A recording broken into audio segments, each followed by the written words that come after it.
ভাই একটা কথা শোনার জন্য আপনাকে রিকোয়েস্ট করব, অবশ্যই শুনে যাবেন, স্কিপ করবেন না, অনেক কাজে লাগবে ইনশাআল্লাহ। আজকালকে দেখা যাচ্ছে যে ফজরের সময় মুসল্লি কম হয়ে যাচ্ছে অলসতার কারণে। ফজরের সময় জাগ্রত হয়ে ঠান্ডা পানিতে উজু করে মসজিদে চলে যাওয়া এটা সহজ কাজ না। কিন্তু একটা কথা মনে রাখবেন যে এই ঠান্ডা পানি যদি জাহান্নামের আগুনকে নিভিয়ে দিতে পারে, আল্লাহ তাআলা যদি নিভিয়ে দেন, তাহলে কেমন হবে? এর চেয়ে আরও কোনো সফলতা আছে আপনার জন্য? রাসূল সাল্লাল্লাহু আলাইহি সাল্লাম বলেছেন, ইন্নামাল আমালু বিন্নিয়াত, প্রত্যেক কাজ নিয়তের উপর নির্ভর করে। কার হাদিস? রাসূলের হাদিস।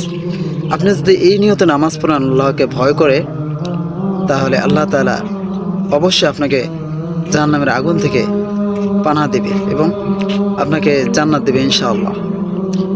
রাসূল সাল্লাল্লাহু আলাইহি সাল্লাম বলেছেন, মৃত্যুর পূর্বে বলে গেছেন, নামাজ নামাজ। ঠান্ডা দিন এসেছে বলে আমি নামাজ পড়ি না, আহা, কপাল পোড়া হওয়া যাবে না ভাই। তাই এই নিয়ত করে নামাজ পড়ুন, ইনশাআল্লাহ কাজে লাগবে।